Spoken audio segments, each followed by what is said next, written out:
And I hope everybody is safe at their respective homes and following the guidelines issued by the government and taking care.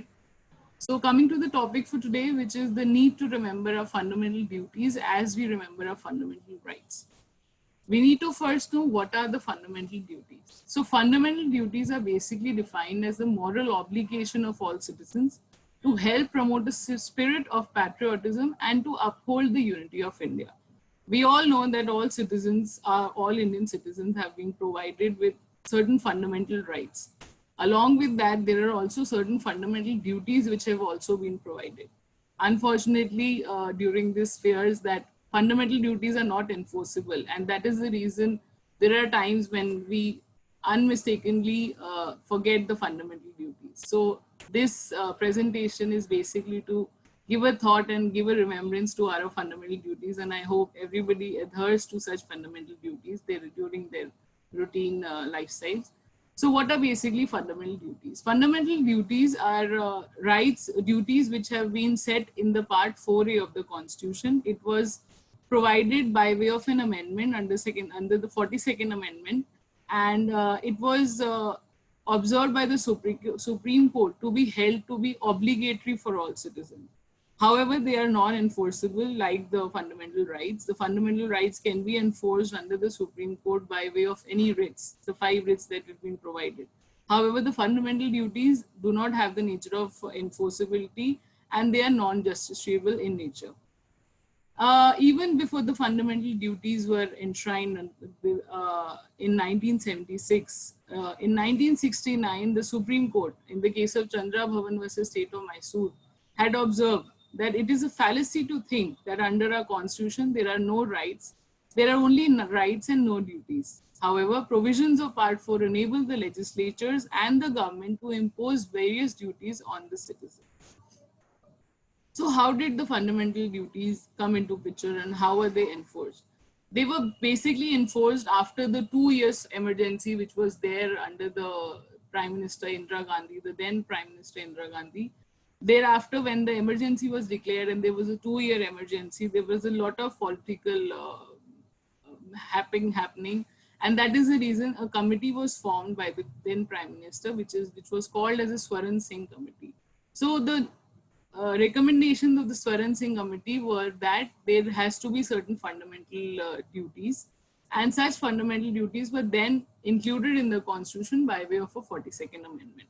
The 42nd Amendment brought forward a new article which was called the Article 51A. This was just after the Article 51, which provides for the directive principles of the state policy, and a new part which is called the Part 4A. So the fundamental duties were included in the Constitution by way of Part 4A under Article 51A.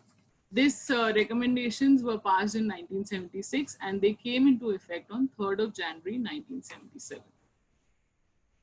So how did the fundamental duties origin?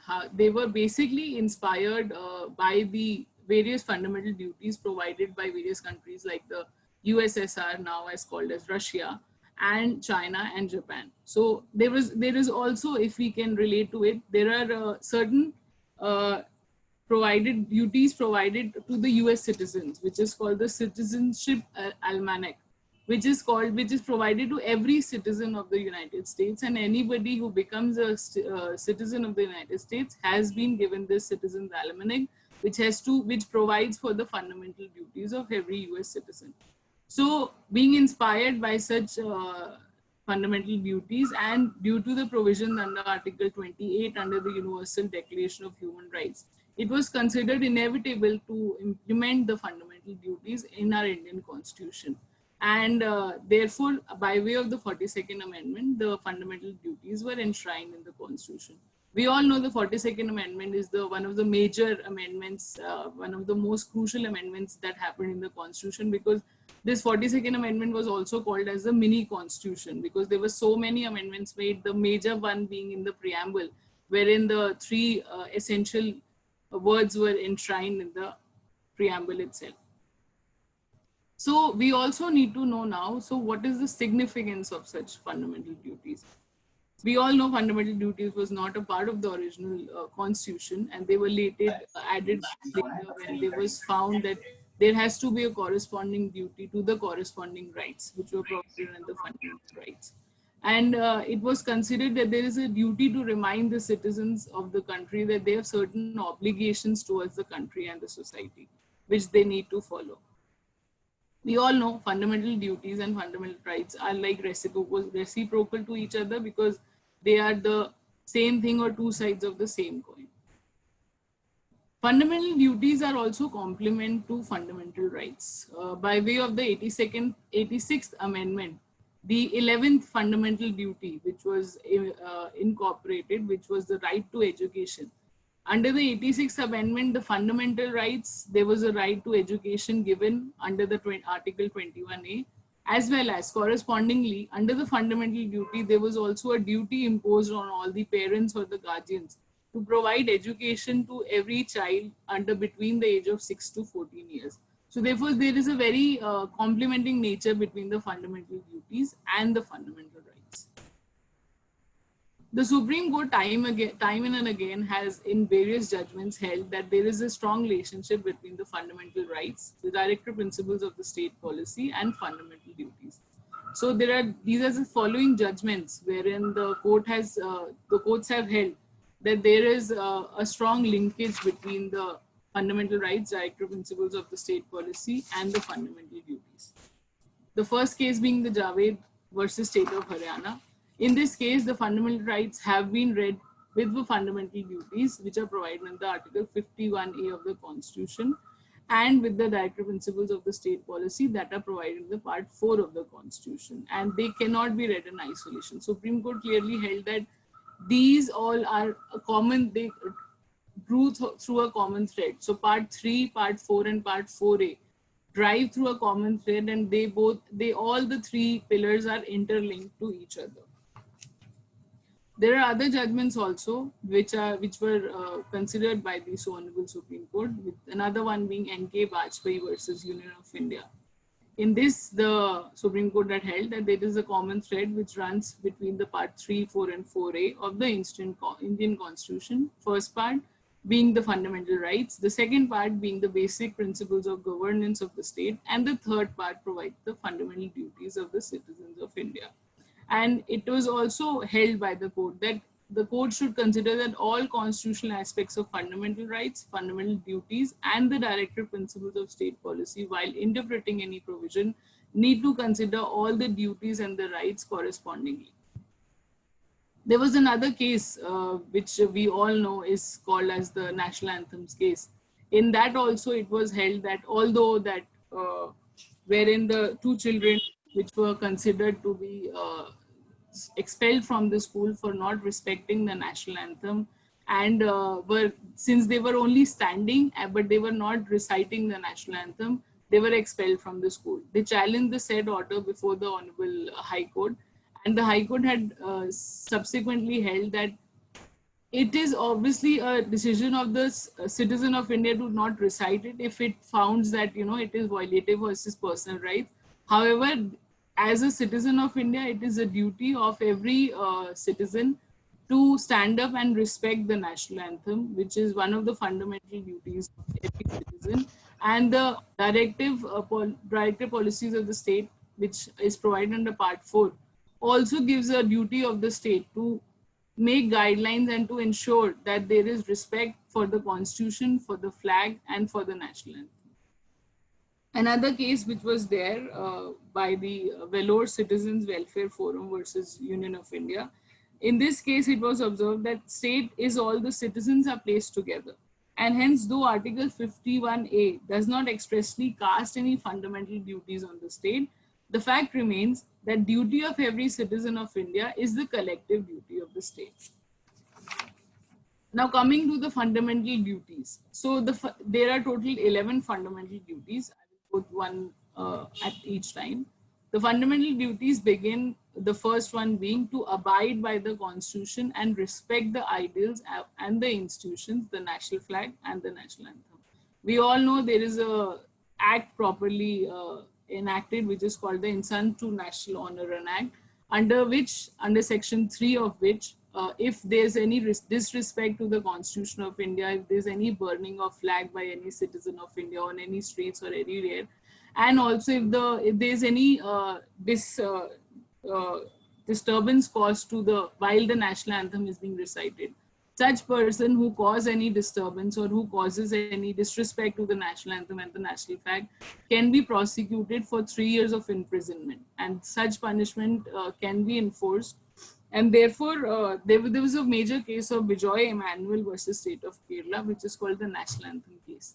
In this case, as I already told you, in this case, the two students were expelled, and subsequently, the Supreme Court held that although it is your discretion that if you don't want to recite the national anthem, however, you have to pay respect to the national anthem, and therefore, whenever a national anthem is being recited or is being played anywhere, it is duty of every citizen to stand up and be mute and pay respect to the national anthem. Subsequently, also in 2018, we all know there was a major case by Shyam Mukherjee wherein the challenge was made to the national anthem being played in the cinema halls. And subsequently, the Supreme Court eventually held that it is not mandatory for the national anthem to be played. However, whenever the national anthem is being played, it is important that everybody should stand up and pay respect to the national anthem. The second one being to cherish and follow the noble ideas which inspired a national struggle for freedom. We all know that for obtaining independence in India, our freedom fighters had done a lot. And the noble ideas and the national struggle that they did for us to enjoy such democratic country, we need to pay respect to that, and we need to follow the noble ideals of Satyagraha and the other movements that were initiated for the national struggle for freedom. The third one being to uphold and protect the sovereignty, unity, and integrity of India. We all know that India is a multilingual and a multicultural society, and it is very important that India, being a sovereign democratic country, we need to preserve that sovereignty and the democracy and to be united all the time. And I think this times of pandemic, which has brought us so much close and so much united and so much inspired for India, because India now is actually coming forward to defeat the corona pandemic and coming forward. So this is one of the fundamental duties which I believe now we all citizens are performing by sitting at home and not breaking the laws provided by the government. The fourth one being to defend the country and render national service when called upon to do so.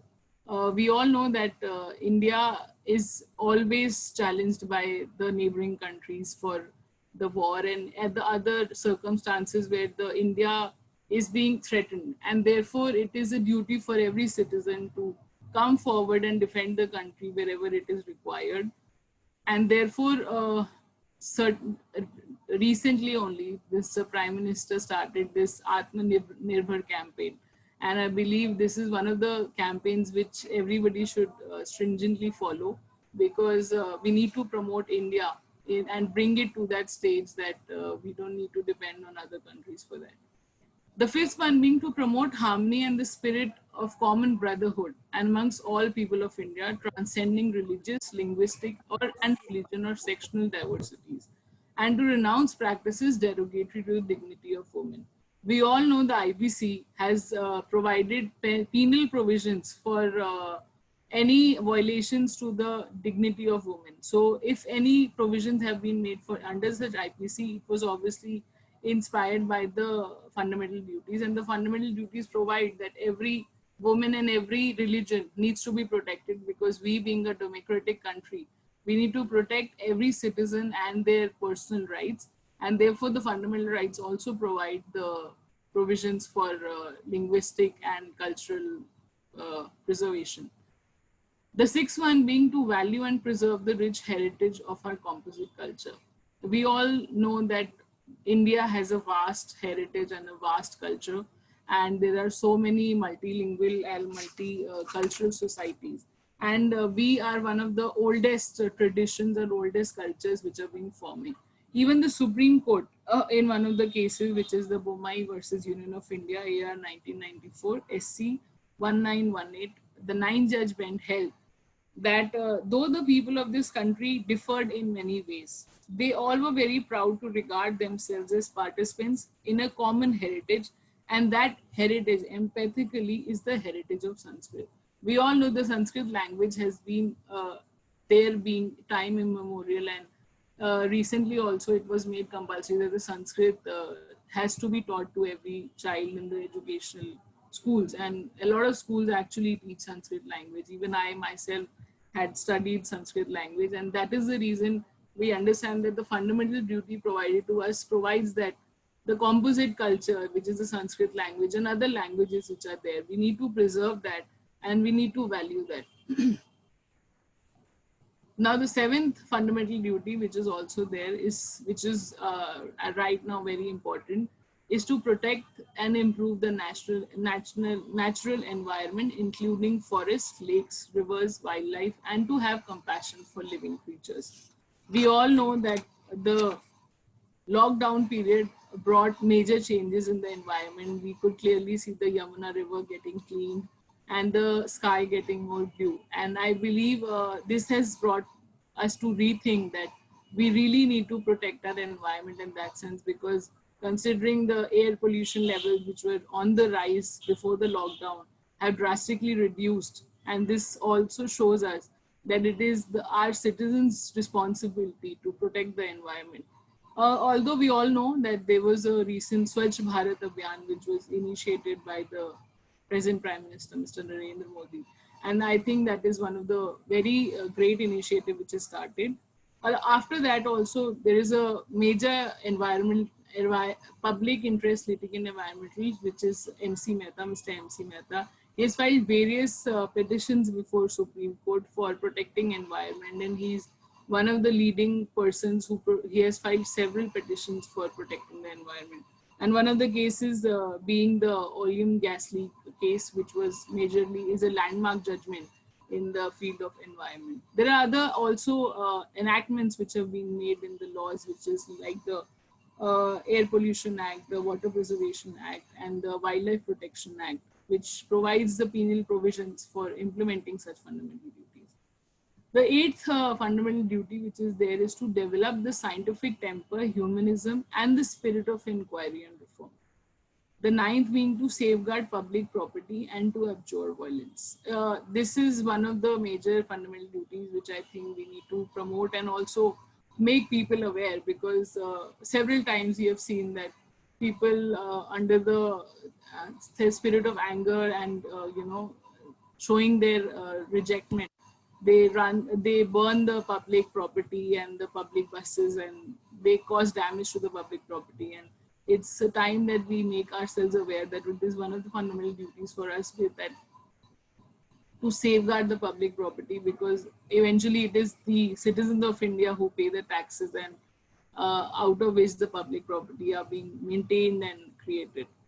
The eighth fundamental duty, which is to strive towards excellence in all spheres of individual and collective activity, so that the nation constantly rises to higher levels of endeavor and achievement. We all know the recent Make in India campaign was started by Mr. Narendra Modi, the present Prime Minister. And such campaign is one of the medium to implement the fundamental duties.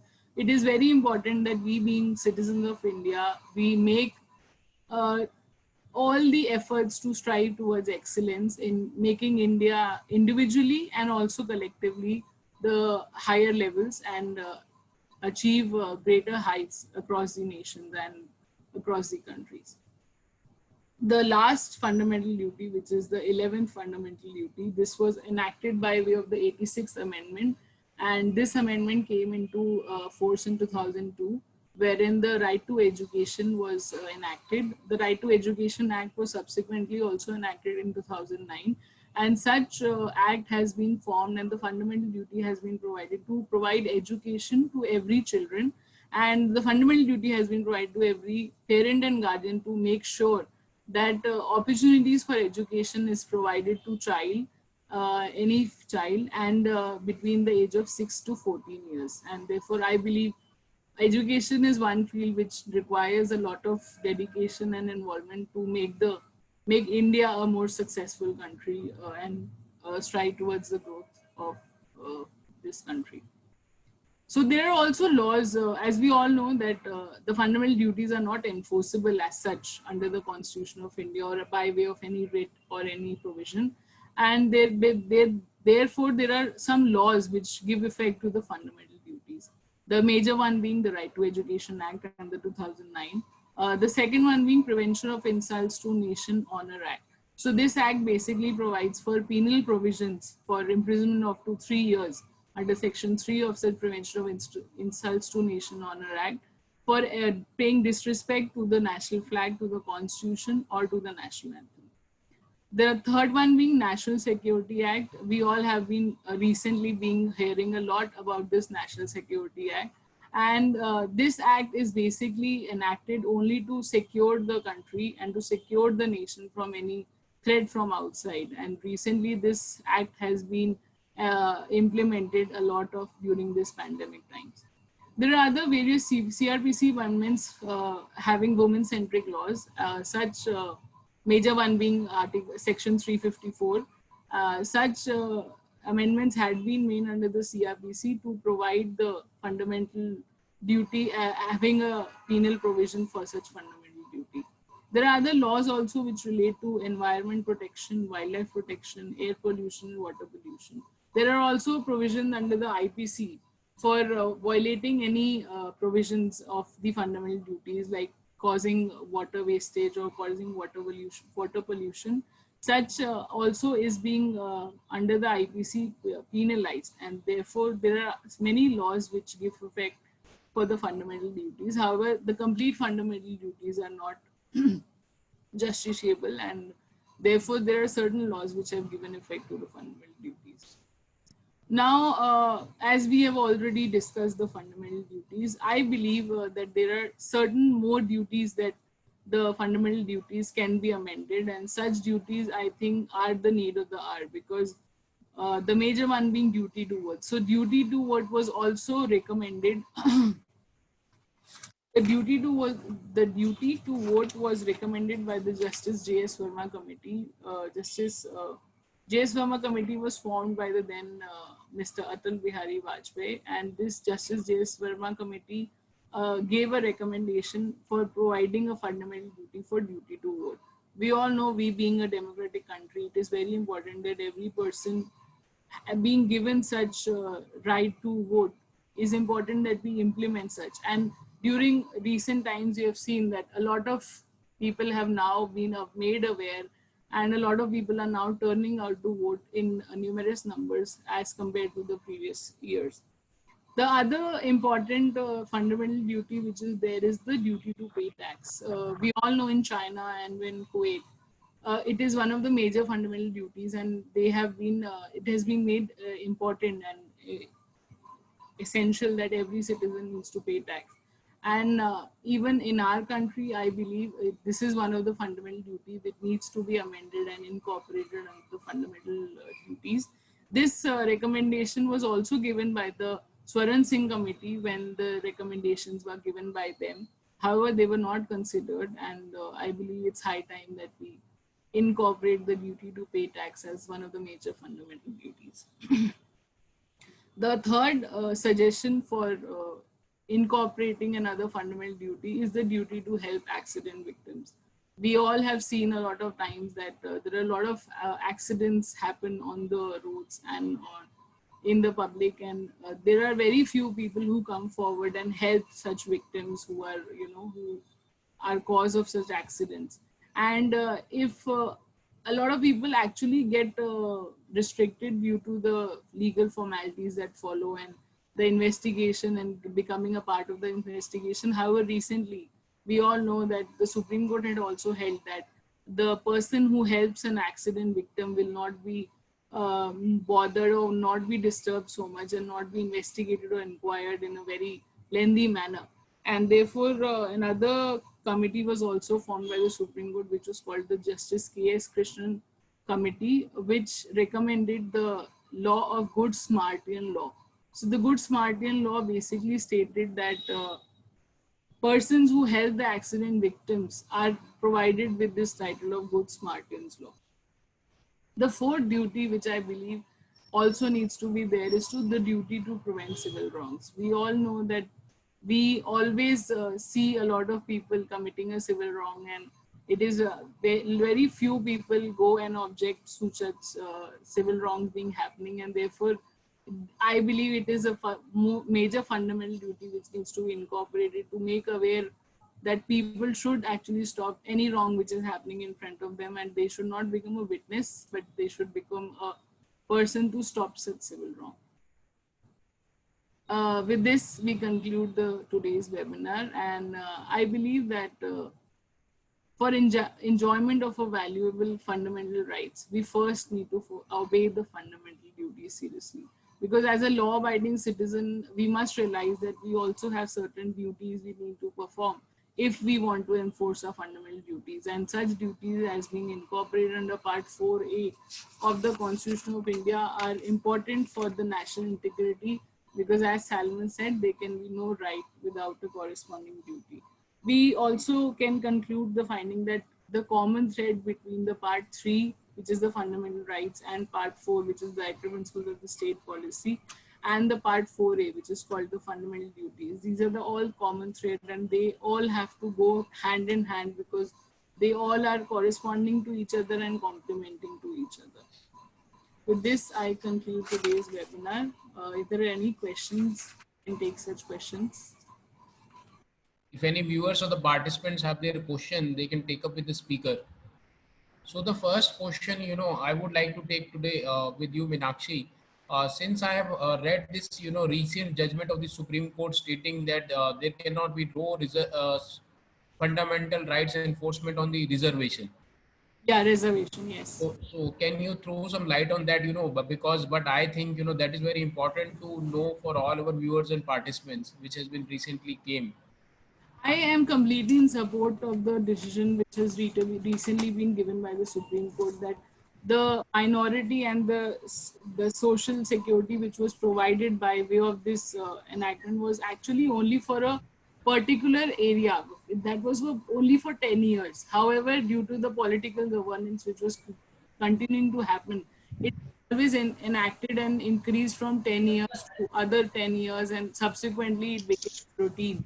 However, I believe for making India grow at a very mass level and make India very democratic in a proper way, I believe it is very important that such right as decision taken by Supreme Court needs to be implemented, and the government needs to reframe the policies regarding the reservations. Yeah, we see that really now the time has come. Yes, the time has actually. Yeah, so we should be more on the quality rather, sticking to all those stigmas of the reservation and claiming it to be as a fundamental right.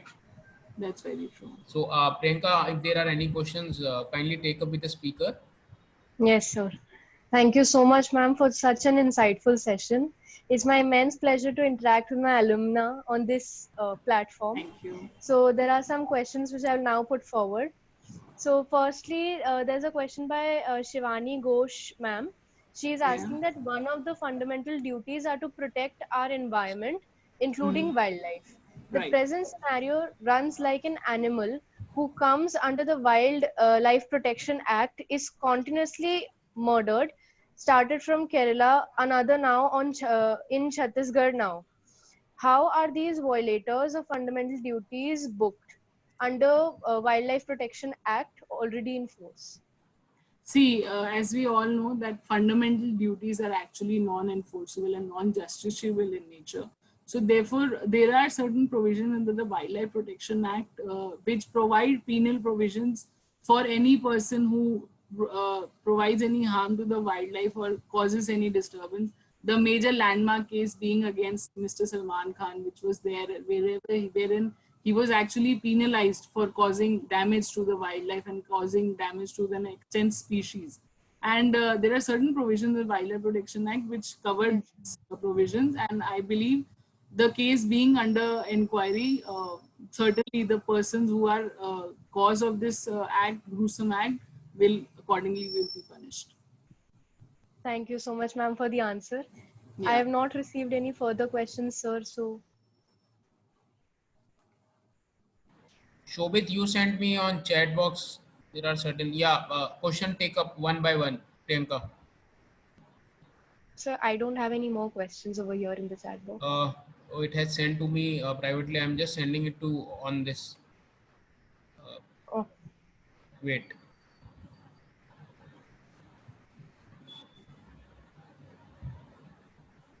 So there's a question by Shivang.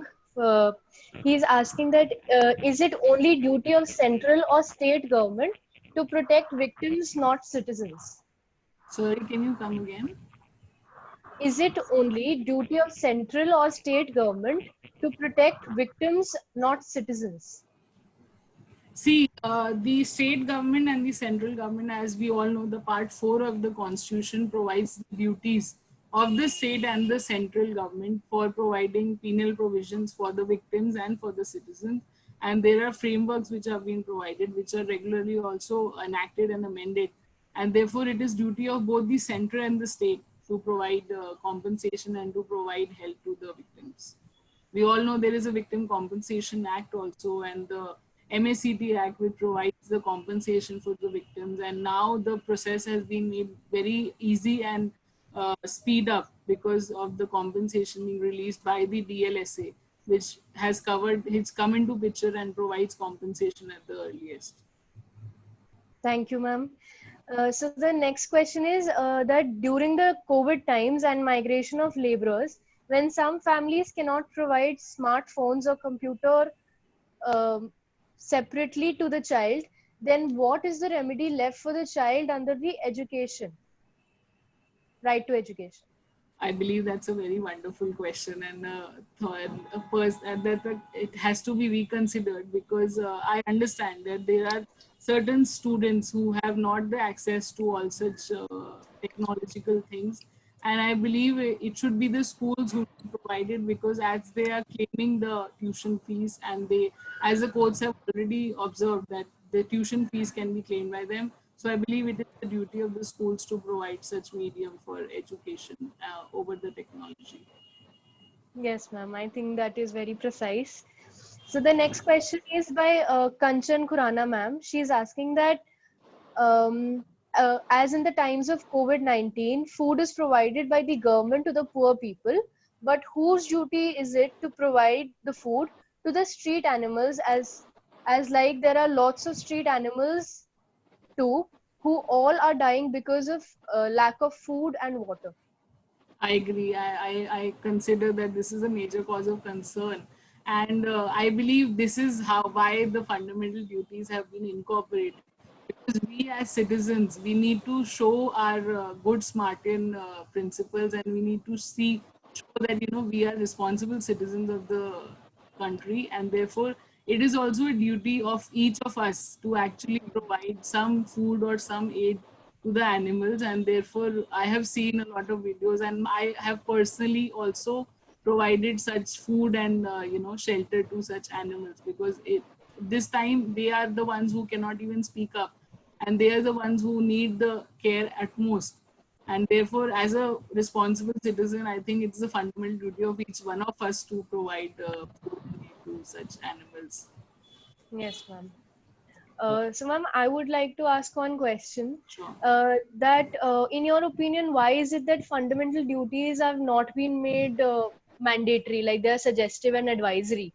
And what would happen what if they were mandatory? What would be the position? Earlier, as we all know, by way of an amendment, when they were incorporated, they were of a non-enforceable nature, and they were not non-justiciable. But eventually, when they were found that there are certain fundamental duties which a citizen has to conform, and subsequently only such provisions were enacted, like the Right to Education Act and the Insult to National Honor Act. So therefore, Yes, they ma'am. are obviously not the complete fundamental duties, but I think the major ones which need reconsideration have been covered under the separate acts which have been enacted, and there are penal provisions for like violating the providing not dignity of the woman, like the Environment Protection Act and such other acts which have been incorporated. So I think indirectly the fundamental duties have been enacted, but I agree that I believe under the Constitution of India there needs to be a provision wherein like the corresponding fundamental rights which can be enforced by way of the Enforced. Article 32 and 226. I believe similarly the fundamental duties should also be enforced under Article 32 and 226. And I believe public interest litigation is one such field wherein a lot of PILs have been filed for implementing of such fundamental duties. Major one being by Mr. MC Mehta. He has filed several petitions. And therefore, I believe, although they are not enforceable under the statute, however, there are other indirect provisions wherein they have been implemented strongly. Yes, ma'am. I agree. They have found their place in the legislation. Yeah. Had the duties been mandatory, there would be a wide ambit to Yeah. hold people accountable. I agree. So the next question is by Shivani Ghosh, ma'am. She's saying that it should be the duty of all of us. I think this is not a question. This is It should be more the of a duty suggestion. Comment, of yeah. all of us to provide. Yeah, she's disagreeing. I'm so sorry. So Shobhit want to take one question directly. Yes, Shobhit, you can take up. Yeah. Good afternoon, ma'am. Good afternoon, sir. Yes. Ma'am, in respect of my first question, that due to the COVID solution, ma'am, COVID and migration problem, ma'am, as well as some families are due to the economic reasons, they are not able to provide smartphones and computer to their child separately, ma'am, because. And then, ma'am, what is the remedy under right of education, as well as we have what we have learned from the webinar, ma'am, the fundamental right or fundamental duties of the child to study. See, the fundamental duties as such have been provided only to the parent and guardian to provide education to the child between the age of 6 to 14 years. So basically, coming to the fundamental duties, I believe it is a duty of every parent and guardian to make sure that the children are provided such technology and such arena education over the technology. However, I believe there are a lot of NGOs who are working on this, and there are a lot of other social activists who are providing relief to such students. Because under fundamental duties, it is majorly the duty of every parent and guardian and not citizen in general. So it is the parents initially who have to provide such arena. However, there are a lot of NGOs and social activists who are also providing such spheres, because this Corona time and the COVID pandemic time which has come has brought in a lot of arenas which need reconsideration. And I believe during this time we have learned a lot. And eventually, obviously, there will be a lot of platforms which will provide, and the Supreme Court or the courts will also reconsider that children who are not given the sphere or the stage for such technology for providing online education. Exactly, ma'am. Ma'am, due to will the be economic, provided. ma'am, sorry to interrupt, ma'am. Due to the economic reasons, sometimes economic genuine problems, somebody is not able to provide them as individual smartphone, ma'am, in families. That is it. And ma'am, the second question, for example, what we have learned from the webinar, ma'am, in this a fundamental duty to protect some public property also. Ma'am, Yes. during the rights, ma'am, if somebody is burning, the attacker is burning the bus, ma'am. For example, I'm just for say, and if somebody, as from its fundamental duty, is trying to stop the person, kindly don't burn the public property, ma'am. So, and during this time, police also arrest him as one of the part of the writing. Sometimes what happens is that due to the video clips or something, maybe the person, for example, is also being booked for the writing, ma'am. Then what is the remedy left? Because he is informed his own genuinely. He was trying as an attacker to not to burn the public property, ma'am. This and for just for example, from the learning from ma'am. See, I believe during such times when the public property is being damaged by any person, and the police Yes, at that point of time has to control the situation, I Yes, believe ma'am. they might be arresting everybody bona fidely or non Yes, bona ma'am. Yes, fidely also. But I believe yes, ma'am. eventually when the inquiry is being committed, subsequently such persons who are not guilty of such offenses eventually get released, and they are not being punished for such provision. However, I believe they might be arrested, but that is protecting the situation at that hold and not for actually penalizing him. Thank you, ma'am. Sir, can I ask one question, sir? One more, if it is Please, permission. please, we cannot stop you. Ma'am. Fundamental right. No, sir, it's Actually not. a discussion. Thank you. Yes, ma'am. For example, if we sometimes when we travel out of the state, Delhi, and when we Yes. go to some cities, ma'am, and what we see that the duties are there for protecting the heritage also, ma'am. Yeah. And sometimes we see the person is writing something on the wall that is our heritage, like some buildings, like old monuments and all.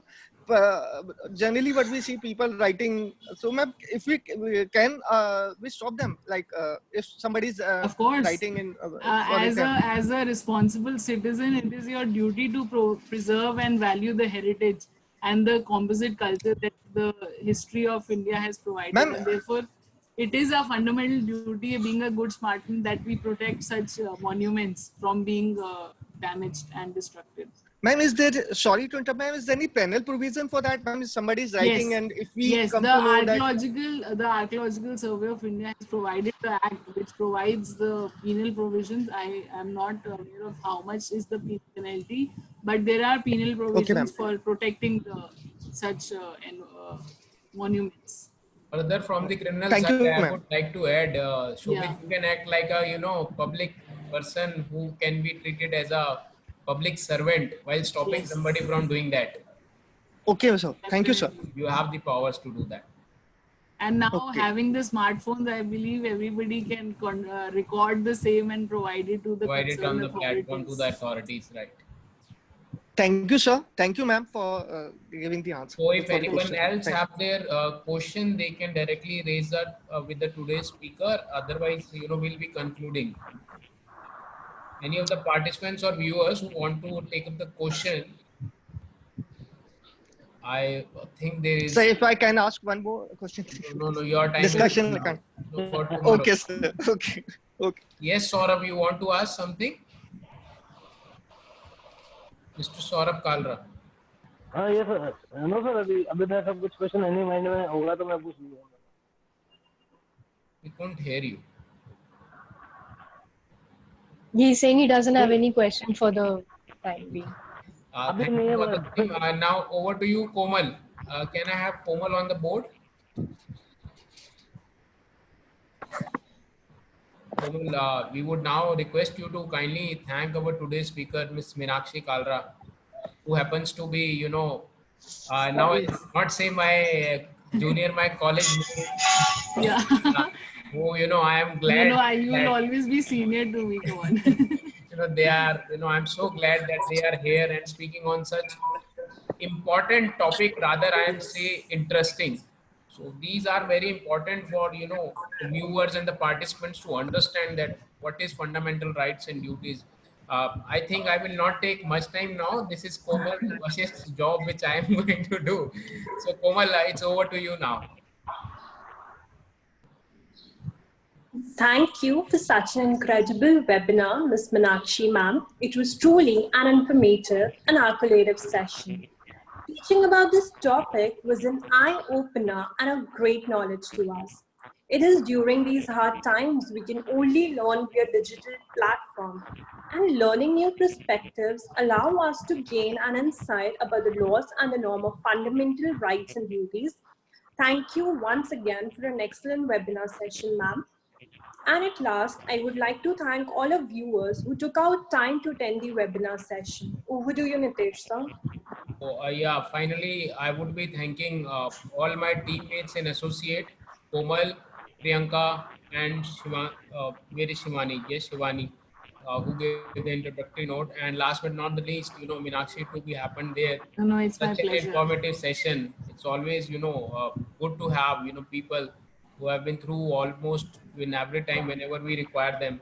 So thank you so much, Meenakshi, and we see to it that in the future also you come up with such informative sessions, rather which are more of important nature to be told to every citizen, not only the advocates and the law students. It's required to be told to every citizen, and by learning it today, we would be rather explaining and exploring this subject of law also.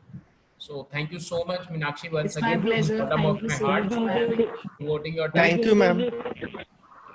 Thank you, sir. Thank you so much for being there in all our webinar series, and with the help of all of you, it's been more motivation for me to bring every day a new webinar for all of you. Thank you, Meenakshi. Thanks to all of My you. pleasure. Thank you so Thank much. you, sir. Thank you, Meenakshi. Thank you, ma'am. Okay, bye. Thank you, everyone.